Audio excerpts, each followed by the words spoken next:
विद्यार्थी मित्र हो, ओम नमः शिवाय. शिव सायन्स अकॅडमीमध्ये मी राम सर तुमचे सहर्ष स्वागत करतो.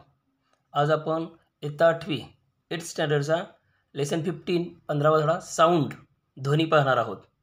आता 6वी 7वीमध्ये आपण साऊंड या घटकाचा अभ्यास केलेला आहे. आपल्याला माहिती आहे साऊंड्सच्या निर्मितीसाठी व्हायब्रेशन्स म्हणजेच कंपनांची गरज असते. Sound can be generated from vibrating objects. कंप पावणाऱ्या वस्तूमधून किंवा वस्तूच्या कंपनामधून साऊंड निर्माण केला जाऊ शकतो. इथं आपल्याला या आकृतीचं आपल्याला निरीक्षण करायचं आहे. निरीक्षण यामध्ये टर्निंग फोर्क दाखवलेला आहे. टर्निंग फोर्क म्हणजे हा नादकाटा आणि नादकाटाची हालचाल झाल्यानंतर किंवा त्याच्यामध्ये कंपन निर्माण झाल्यानंतर त्याच्या शेजारील हवेच्या थरामध्ये कशी हालचाल होत असते हे आपल्याला दाखवलेलं आहे. जेव्हा त्याचं पहिलं कंपनाचं पहिली अवस्था येते त्यामध्ये सुरुवातीला काय होतं, त्या नादकाट्या शेजारचा जवळचा जो हवेचा थर आहे त्याचे हवेचे कण जवळजवळ येतात. त्यांच्यामधलं प्रेशर म्हणजे दाब वाढतो आणि त्याचबरोबर डेन्सिटी म्हणजे घनता पण वाढते. त्यानंतर पुन्हा हालचाल झाल्यानंतर तो थर पुढे सरकतो आणि त्या ठिकाणी ज्या ठिकाणी कॉम्प्रेशन होतं म्हणजे जवळजवळ आले होते त्या ठिकाणी पुन्हा दुसरा थर निर्माण होतो, ज्यामध्ये काय आहे हवेचे कण लांब लांब गेलेत आणि त्यांच्यातलं प्रेशर पण कमी झालेलं आहे. म्हणजे डेन्सिटी आणि प्रेशर दोन्ही कमी झालेले आहे. या पद्धतीने एकामागोमाग एक थर हे निर्माण होतात. ज्या ठिकाणी हवेचे कण जवळ आलेले आहेत आणि प्रेशर वाढलेलं आहे त्याला कॉम्प्रेशन असं म्हटलं जातं. बघा, स्टेट म्हणजे अवस्था in which air is at high pressure and high density. ज्यामध्ये एअर हाय प्रेशर आणि हाय डेन्सिटी म्हणजे जास्त दाब आणि जास्त घनता असते, कॉल्ड कॉम्प्रेशन. त्याला कॉम्प्रेशन म्हटलं जातं. हा कॉम्प्रेशन आहे. मराठीमध्ये त्याला संपीडन असं म्हणतात. And region state in which air is at low pressure and low density. आणि त्याच्या खालची अवस्था तिसऱ्यामध्ये बघा, ही जी अवस्था आहे जिथं काय आहे लो प्रेशर आणि लो डेन्सिटी आहे इज कॉल्ड रेअर फॅक्शन. त्याला काय म्हटलं जातं, रेअर फॅक्शन. मराठीमध्ये त्याला म्हणायचं विरलन. म्हणजे संपीडन, कॉम्प्रेशन संपीडन, रेअर फॅक्शन विरलन, अशा दोन स्थिती निर्माण होतात. त्याच्या खालच्या चित्रामध्ये जर आपण पाहिलं तर हे कॉम्प्रेशन रेअर फॅक्शन या पद्धतीनं काय होत असतं, हे हवेमध्ये या लहरी निर्माण होत असतात. बघा, due to vibrations in source, हा सोर्स व्हायब्रेट झाल्यामुळं periodic motion of compression and rarefaction occurs. Compression आणि रेअर फॅक्शन ह्याच एकामागोमाग एक असं घडत राहतं. These are sound waves. त्याला काय म्हटलं जातं, साऊंड वेव्ह म्हणजेच ध्वनी लहरी असं म्हटलं जातं. Sound travels in form of sound waves. आवाज हा या पद्धतीने साऊंड वेव्हच्या माध्यमातून पुढे जात असतो हवेमधून. थ्रू कशामधून, तर नुसतं हवेमधूनच नाही, थ्रू एअर म्हणजेच गॅसेस, वॉटर म्हणजेच लिक्विड अँड सॉलिड मीडियम, या तिन्ही माध्यमामधून आवाज हा पुढे जात असतो. एअर, वॉटर आणि सॉलिड किंवा एअर म्हणजेच गॅसेस, लिक्विड आणि सॉलिड या तिन्ही माध्यमातून आवाज पुढे जात असतो.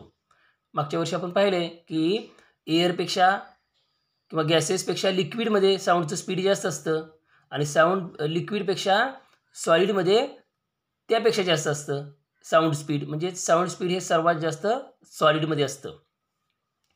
त्यानंतर पुढचा मुद्दा बघा, या आकृतीचं आपल्याला ऑब्झर्वेशन करायचं आहे. यामध्ये एक काचेचा जार आहे, bell jar.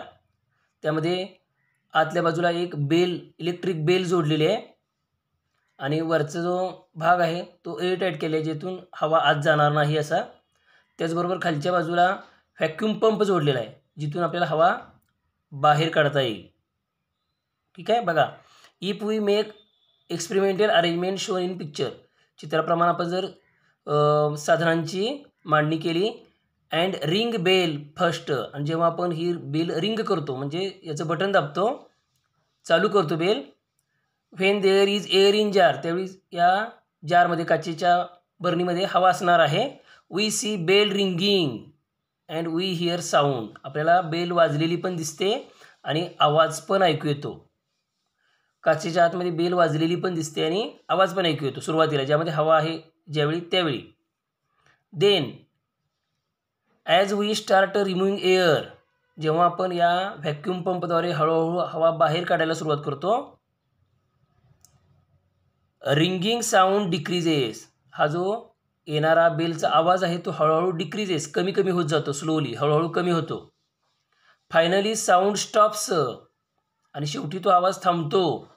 When vacuum creates, जेव्हा पूर्णपणे हवा बाहेर निघते, व्हॅक्यूम निर्माण होतो. पूर्णपणे हवा नसणे म्हणजे व्हॅक्यूम स्थिती. तर व्हॅक्यूम होतो त्यावेळी आवाज थांबतो. बट वी शो रिंगिंग, पण आपल्याला बेल मात्र रिंगिंग झालेली दिसते. म्हणजे बेल चालू आहे पण आवाज मात्र आपल्यापर्यंत पोचत नाही. इट शोज, यावरून आपल्याला कळतं की medium is necessary for propagation of sound. हा आवाजाचं एका ठिकाणाहून दुसऱ्या ठिकाणी प्रोपोगेशन होण्यासाठी, आवाज एका ठिकाणाहून दुसऱ्या ठिकाणी जाण्यासाठी मीडियम इज नेसेसरी, कोणतं तरी माध्यम गरजेचं आहे. जसे की आपण वर पाहिलं, गॅस माध्यम असेल, लिक्विड असेल किंवा सॉलिड असेल, कोणतं तरी एक माध्यम गरजेचं आहे. म्हणजेच sound does not pass through vacuum किंवा sound does not propagate in vacuum. निर्वात पोकळीमध्ये आवाजाचं प्रोपोगेशन होत नाही, आवाज एका ठिकाणाहून दुसऱ्या ठिकाणी जात नाही. Medium is necessary. पुढं पहा, ऑन मून, चंद्रावर, देर इज नो एअर, तिथं हवा नाही. So astronauts can't speak directly, आणि त्यामुळे तिथे जे जाणारे जे ॲस्ट्रॉनॉट्स आहेत, अंतराळवीर आहेत, ते प्रत्यक्ष बोलू शकत नाहीत. दे विल नॉट हिअर, कारण बोललं तरी त्यांना ऐकू जाणार नाही, कारण मीडियम नाही. दे यूज सेल फोन्स, ते काय करतात, सेल फोनचा वापर करतात.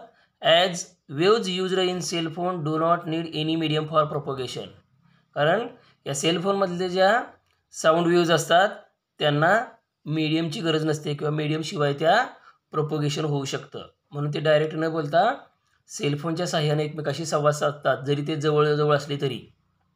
ठीक आहे. यानंतर पुढे बघा,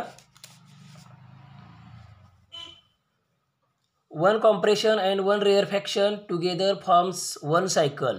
आपण बघितलं, एक कॉम्प्रेशन म्हणजेच एक संपीडन, वन रेअरफॅक्शन आणि एक विरलन, टुगेदर फॉर्म्स अ सायकल, एक सायकल किंवा एक आवर्तन निर्माण होतं.